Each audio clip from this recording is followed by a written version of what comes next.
had in the LGIP account was $5,000. Brightspeed was, for the internet, was $117.96. We Energies for street lighting, again, was $61.53. LRS was $6,728.10 for garbage and $3,068.30 for recycling. Tech Solutions is our IT people. They had to take a look at the computer. I was having issues with it doing a thermal shutdown, and the scan to a computer wouldn't work, and that was $213.75. Jefferson County Central Duplicating was the tax letters. They printed and folded for us for $32.29. Wisconsin Towns Association, Frank went and attended a conference. That was $235 for registration and a banquet. Legal fees was $8,383.75. Northwest Services for a batch of invoices was $24,356.75. Sauter's salary plus some mileage reimbursement was $521.36. Gajewski's salary was $230.87. Martin's salary was $230.87, and Lauer's salary plus renting the community room and getting equipment for the budget hearing was $3,272.25. And that question, what was last month's lawyer bills? I don't know, I'd have to look it up. Okay, just for the record, people, I want you to know why these lawyer bills are so high. We had an open records request. That's cost several $1,000s for the lawyer to look at and do his redactions or whatever. And we had 2 investigations involving the township. One that has nothing to do, neither one have anything to do with the board here, but the previous board members and the airport commission, and that's where we accumulated $6,000 plus in attorney's fees. I just want you to know where they're going. On that note, you got any questions? Sarge? Aye. Martin's is out. Gajewski? Okay. Public comment. Anybody sign up over there? I did. Oh. I just wanted to mention that today I received through the notification from the website, the documentation for the budget hearing presentation. And wow, this is fantastic. It's so clear, it's so concise, it's so comprehensive. It's on the website if no one else is signed up for automatic notification. You should look it over. I want to thank you very much, and I'm sorry that Rob's not here, but the countless number of hours that you have put into this, all of you, has really paid off. This is something that is incredibly valuable for the electorate to learn about the actual budget process. So thank you very much for doing that. Thank you, and thank Josh for putting it together. Anybody else on that list over there? Could you want to do a favor, bring that up here, please? I'll say I didn't sign in. I first time here. What's your name, ma'am? Lynn Halbert. And where are you from? Well, I'm from Racine, but I have a place on the lake here in Palmyra. Well, I think we're going to be talking about your place. Yeah. So we'll give you time to talk there. Okay. Yep. Okay, reports, treasurer's report. In the general fund at the end of October, we had $70,839.88. The tax account, we had $9,020.38. The LGIP general, we had $25,481.55. The LGIP fire EMS was $2.83. The airport was $32,538.32, and the LGIP airport was 55 cents. And I will file it. Any questions? Yes, sir. Number 2, highway. Highway report, Ron? Potholing is the next week or so. Okay. That's pretty much it. We got the brushing done over on Lipinski. We got some more brushing done on Mill, Mill? yeah, and that's about it.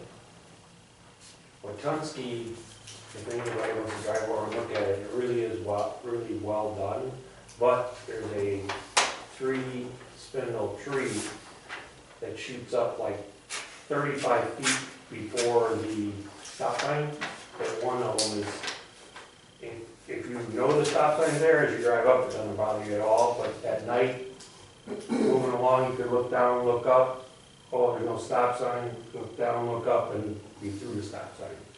So at least one wing of those 3 trees should come down to open that sign up for 500 foot of view. Well, there's gonna be some new road signs put there, I don't know if anybody's aware of this, but 59, it's not 59 in Marsh, it's 59 in Watunsky. Yep. But it says Marsh. What's left of the sign, that's gonna be replaced.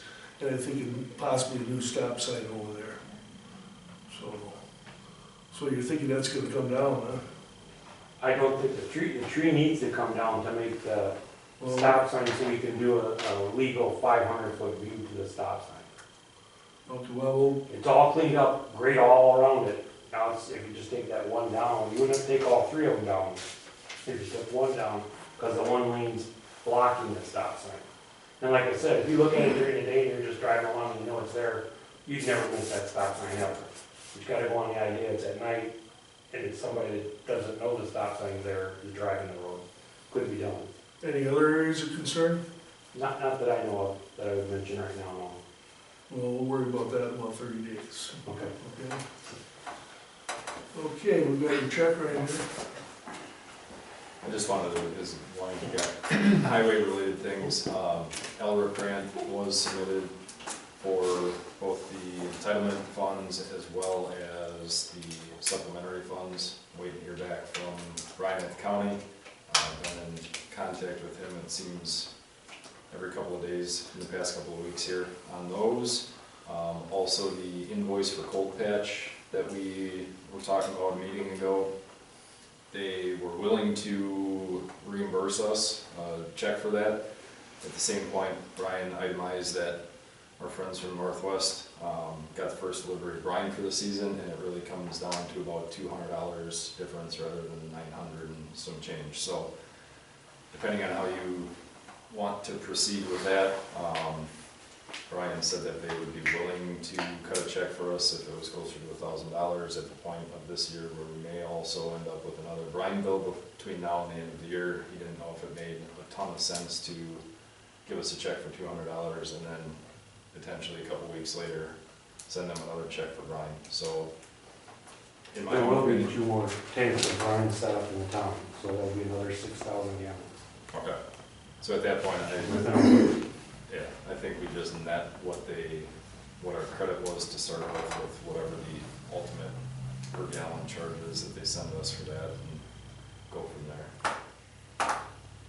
But we obviously gotta get some sort of credit statement from them, one way or the other, so that we can send the invoice to Ron for reimbursement, because it was money that we spent one way or the other, so. Little paperwork dance as we move forward. That's all I have. Thank you. Thank you. Have a good holiday. Yep, you guys too. And all yours also. You're talking Valentine's Day when we see you next, right? Well, we'll see. Fire department. Good evening. Good evening, sir. 14 calls for service in the month of October, 12 of which were in the village this time. We had several repeats there, so realistically it was about 8 calls for service. So a little bit less busy than we typically are. All of the inspections have been completed for the year for all of the businesses in both the town and the village. So that's in compliance. We've also completely put the new brush truck in service. It's known as 8681 is its call sign. So if you guys listen to the scanner, that's that one. Which means that the previous pickup truck will likely be put to auction. That pickup truck is co-owned by both the town and the village. So in the event that that is sold, you guys get a check for half. So we'll keep you apprised of that. Outside of that, I don't have anything else to discuss. When do you think you'll put that up for bids? Tentatively before the end of the year is the expectation, but it may go into next year. Any questions? All right, I have another meeting to get to, so I'll just take my check and. Oops, they forgot it. Sorry. I'll catch you next month. Any other questions for me? Has No, been no, approved. thank you. Very good. Thank you. Thank You you. have a good holiday. Thanks. You too. Thank you. Number 4, airport. Nobody but I am here from the airport. Some of you are certainly aware, some of you were at the meeting yesterday, the commission meeting. The whole meeting really was over what's taking place out here. I'm just going to tell you that there was, by vote of some of the commission, majority of the commission, they stopped the fencing on the south side of the airport that runs east-west from, most of you know, Helen Dunsh's old place, straight west. Basically some other things, several questions have been asked, and we're trying to get they're asking for a paper trail from the beginning to the end of who voted on this project back 2 or 3 years ago to who signed off on it. Nobody seems to know in the end who signed off on it, and I know that the commission and the airport manager are working on that. It's obviously been a sore subject. Blue Spring Lake District, Rob usually takes care of that, so he's down here. Building inspector. Yeah, it was interesting, usually we get one check a month, but this time we got 2. So one check was $446.10, and that covered 2 electrical inspections and 3 building inspections. And then we got a second check for $459.70 for 4 electrical inspections, 3 building inspections, and 1 plumbing inspection. Okay, thank you. Any questions on that? Emergency management plan, number 7. Nothing really to report on that. I will say this, the area over here to the north of the airport is designated as a zone, like if something terrible happened, where we can put debris and stuff. Well, the area that was more open, that initially I was told about where stuff would go, has a whole bunch of dirt from this project sitting in it. So a good portion of it was taken up, so it's kind of filled up. But there's the hayfield back there, and we have to use it if something terrible happens. But I went back there today and said, wow, they made a nice sledding hill for kids back there. But that was fun. So, okay, the sheriff's down here. Any correspondence? I didn't have any. Moving right along, there's no old business, so we'll go to new business. Number 1, discussion and possible action on the request by Lynn Hallberg for a variance to allow for the placement of 2 detached accessory structures at a reduced centerline and right-of-way setback at W797 State Road 59 on parcel 024-0516-2324-001. The property is owned by Lynn Marie and Brian William Hall. And then you have the packet with the description. Did you want there? What's your, Well, seeing as we've got our applicants in the house, hopefully, maybe they could give us a quick rundown of the proposed variance that they're requesting, and or answer questions one way or the other. Yeah, basically, we just need to have some storage because there isn't enough storage, and the house is in bad shape, and we're gonna have to be taking it down, and we're gonna have to put the stuff someplace. So that's basically one of the places we want. One of the uses for it is to put the stuff, you know, the furnishings and whatnot from the house into the storage, you know, bins, and then eventually build, and then they won't be there. So you're gonna plan eventually on building a new home, then? Correct. That's what we're hoping, yep, if we can get, because we're gonna have to deal with more variances and a lot of other issues because stuff is, yeah, because of the location of the house, the distance from the road, the water shedding, and I don't know what all that's called, but the 100-year flood and all that stuff. There isn't a lot of land that we can actually build on. Yeah, I mean, that house has been there for how long? It's 7 years, 800? been in our family for 88 years. Can you even build a house there again? I don't know how that works, gosh. With variances, yeah. One of the main issues is we have no running water. We have a well, but we have no running water. So we have no, you know, bathroom facilities and so forth. So we have an outhouse, but I've been renting a porta potty the last few years. The outhouse is grandfathered in. But yeah, so basically we just want to try and, the squirrels have taken over the home and they're gonna not have that to live in anymore. I can't stay in it anymore with my allergies. The squirrels have done so much damage to the house. But, So you guys have 2 units that are 8 by 40. What is the height on those, like 10 foot? Yeah. yeah. 10 by 10, okay. And what's your plan as far as a timeline your application says that they're temporary, obviously, like what you just explained. Do you have a timeline of how temporary or how permanent? Well, it depends on the variances for. And how long that's gonna Yeah. take. You gotta take land samples for if they can do septic, or if it's gonna have to be a pump. And a couple other things from what Jefferson County was telling us. I know land and water samples, I know they said have to be done.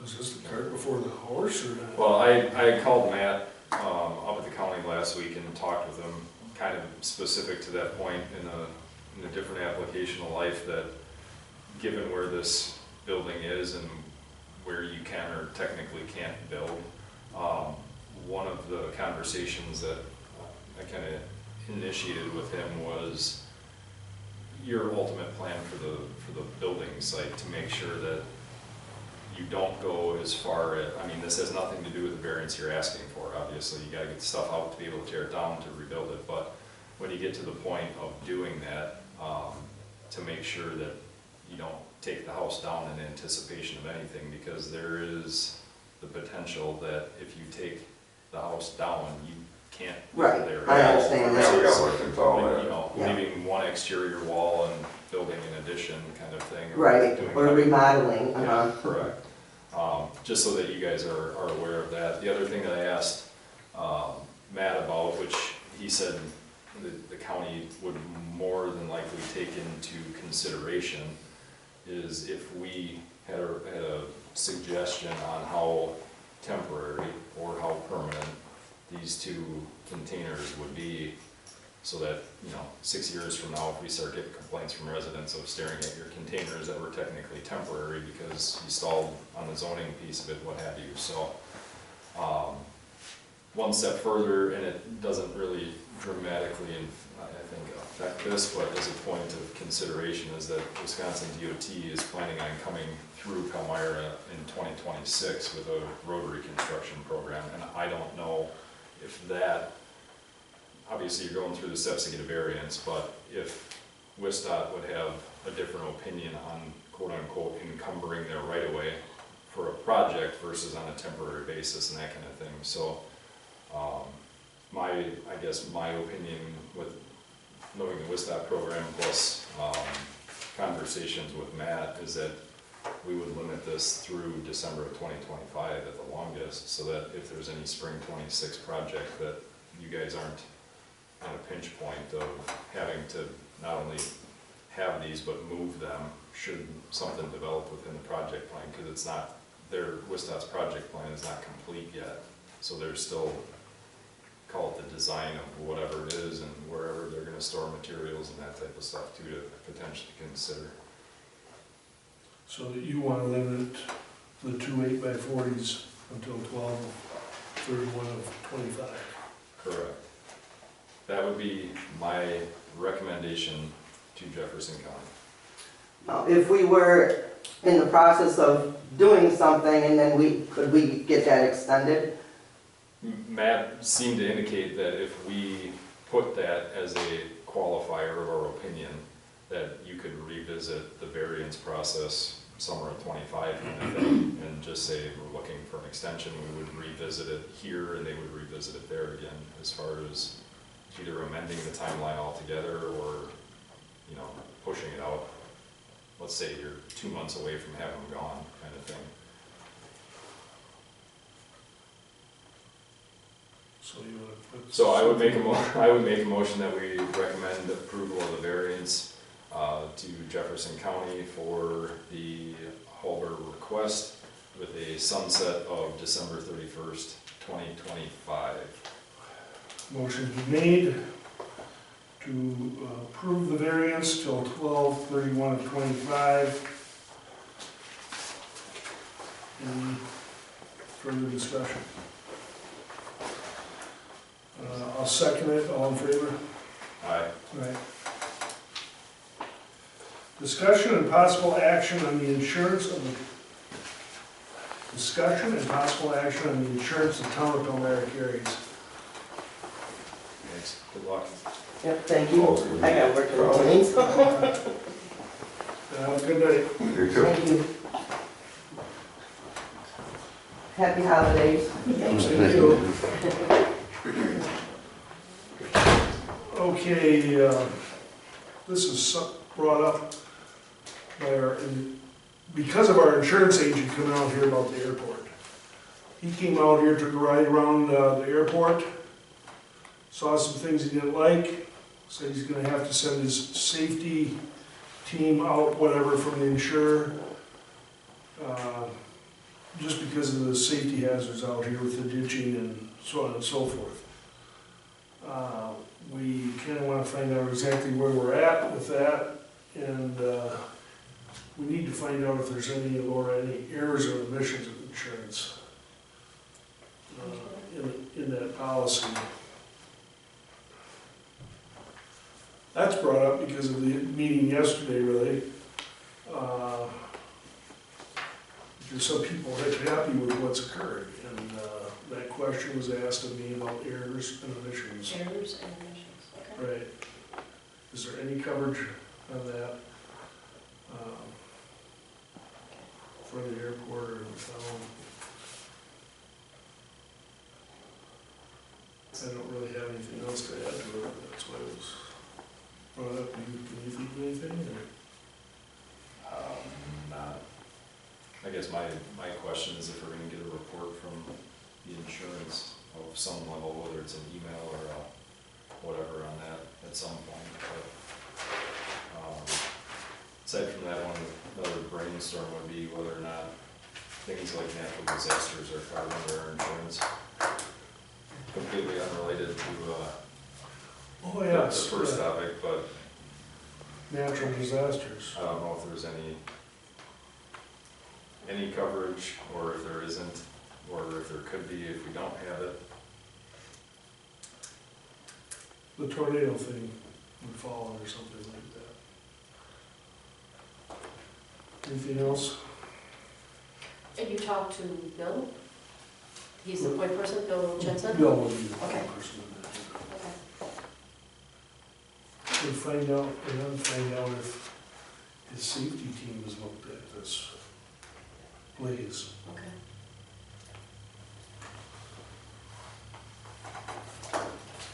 All done on that one? Number 3, discussion and possible action on the auditors of the town of Palmyra working with the village of Palmyra. Want to explain that, Laura? Well, we got a letter or an email from the auditors that said the village has reached out to them, asking them to be their auditors as well, and our auditors just wanted to know if the town had a problem with them also doing the audit for the village, if they felt there was a conflict of interest or anything. So I had emailed Jeff from Johnson Block and asked essentially if they foresaw any issues, and his response said, overall, we did not foresee any conflicts of interest on our end, be it Johnson Block, are independent on both town and village. For municipalities, even though the town and village have intergovernmental agreements, for example, public safety, with each other, and potential for annexation, us performing the audits for both municipalities would not affect our independence, nor would it be considered a conflict of interest in the accounting and legal sense. In fact, we have multiple instances where we have audited both town and cities or villages.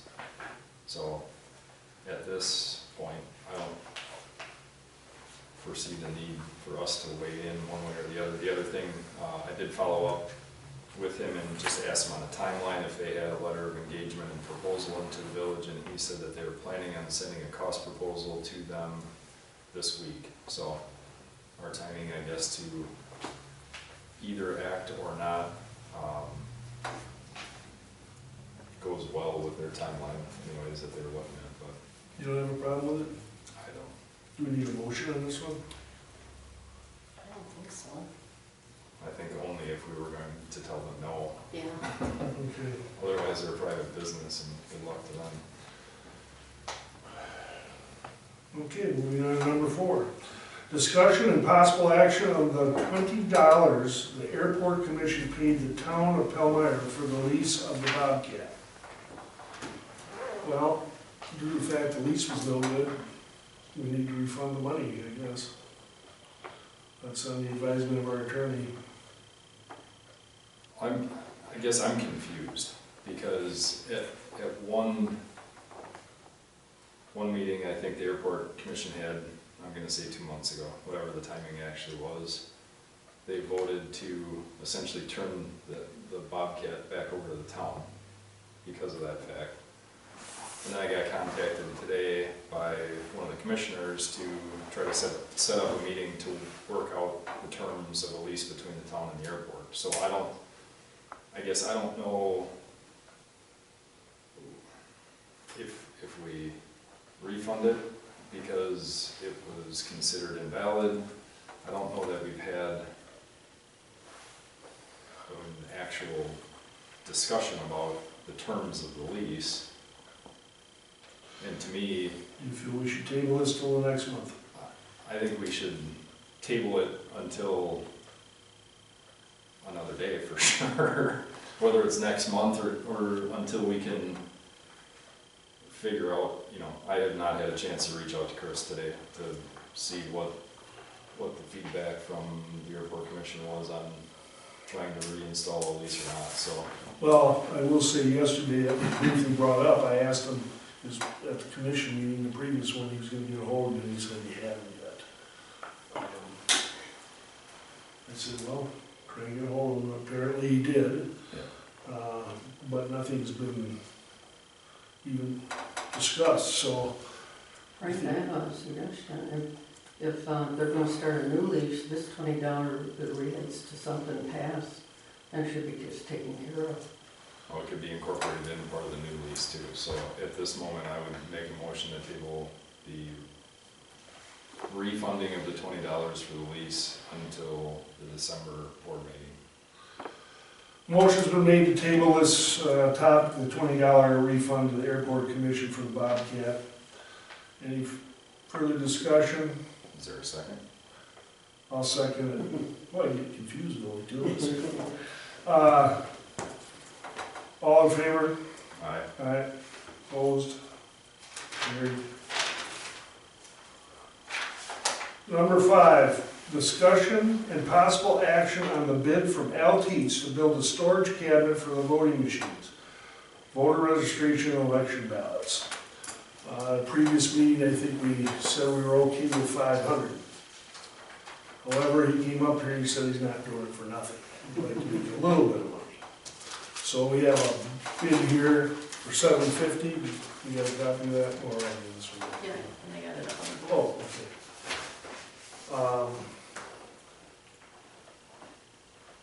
Any discussion on that? I mean, I don't have a problem with it. Should we have them do it the first of the year? That's kind of where I was headed. So I'll make a motion that we accept the bid of $750 for the secured cabinet to be built for the voting machine and accessories to that for $750, but he has to start the work after the first of the year. Second. All in favor? Aye. Discussion and possible action on the changes to meeting minute procedures. Meeting minutes procedures. Now we can talk about it. I had asked for this to be on the agenda. We had some relatively pointed feedback at one of our last budget meetings and received additional feedback outside of that. Obviously, this budget cycle was way different than the last as far as the amount of meetings that we had. I don't think that any of us entirely anticipated having as many as we did, but it is what it is, and I can understand why people would want to try to follow along with what's going on if they can't come. So I guess my opinion would be one way or the other, and I think Laura's input is probably more important on if there's a change, how we do it. Lou had sent out a copy of the commission meeting minutes from yesterday with a big draft watermark on the back of it, or behind it. That's one option, until the minutes would be approved at the next monthly meeting. The other option I've used in the past for highway committee meeting minutes is to put, these minutes are not formally approved until blah, blah, blah, blah, blah. The town board goes through, or the highway committee. We could do either one of those in my mind. Obviously, if you put a draft watermark on it, you're gonna have to repost the minutes without the draft watermark on it once they're approved, which is kind of twice the work. If you put the note at the bottom of it, if they're changed via an amendment at a meeting, that would be the only time you would have to go back and repost the revision. Otherwise, you could just leave them as, you know, they're unofficial until approved, and if there's no changes, then you could see at the next monthly meeting that they were approved and go from there. So, again, if we go back to a normal, let's say 14 meetings a year rather than 14 meetings in 3 weeks, Yeah, this probably isn't going to be a big deal, but you don't want me to just copy my my shorthand? I would say I'm that. not sure that would help. I would say the only issue with that would be is especially like we had one on the 16th and the 17th. And then, you know, there's probably investigation stuff that I'm doing to get you information that you asked for at the prior meeting. Or what else is going on, like right now I'm putting together all the data for the property tax filings. So it would just depend on what else is going on. But I don't, so the one where you said this has not been formally approved or officially approved, it's just a blurb you put at the bottom of the okay. Yeah. It says these minutes are not official until they're approved in the highway committee standpoint. Okay. It says these minutes are not official until approved by the highway committee. Okay. So for town board meetings, we could do these minutes are not official until approved by the town board. And if they're amended, then obviously you're gonna amend. And I'm not clarify one piece. I didn't mean that you would turn minutes around within a day like what Lou did. Yeah. I think he was motivated to get the information out to Right. Strand and whatever. that's not my point. It would be, within a week or whatever of the meeting. Yeah, because Time. besides those two, I mean, pretty much they were like, let's say the 17th, the 22nd, and there was the 24th, and whatever. Yeah. Okay, And I still think approving them at a board meeting is the appropriate thing to do, rather than approving it at the next rolling meeting, because in the instance of how we had 3 meetings within 5 days. yeah, I mean, to get those turned around, I think we would start to lose track of which ones did we approve, which ones didn't we approve, Right. and which ones went to which meetings, that kind of thing. So I think the monthly approval is still likely the most appropriate, but if we can get a draft out. Yeah. And I would say I would prefer the language, and you said you have it in your highway meeting minutes, I can look at that, rather than doing the draft that he did. Yeah, because then you have to go back. Yeah, because I know the meeting minutes for the annual meeting are posted without approval because they're not approved to the next one. Yeah. So it is something similar to that? Yeah, okay.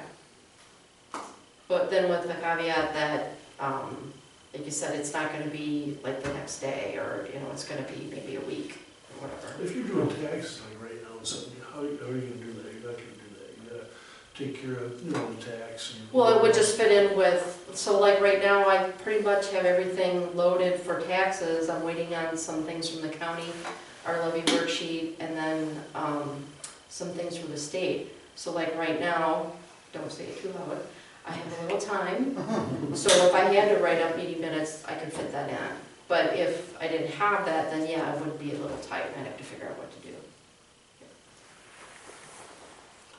So we'll proceed that way. Do you want a formal motion? Yes, I would like that, please.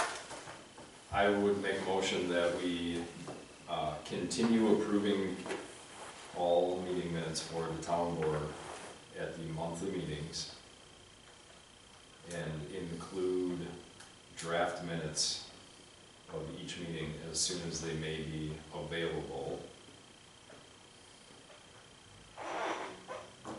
Motion's been made to continue to approve the minutes from meetings at the regular monthly board meeting, but to have a draft posted as soon as feasible after the meeting. I'll second it. Any further discussion? All in favor? Aye.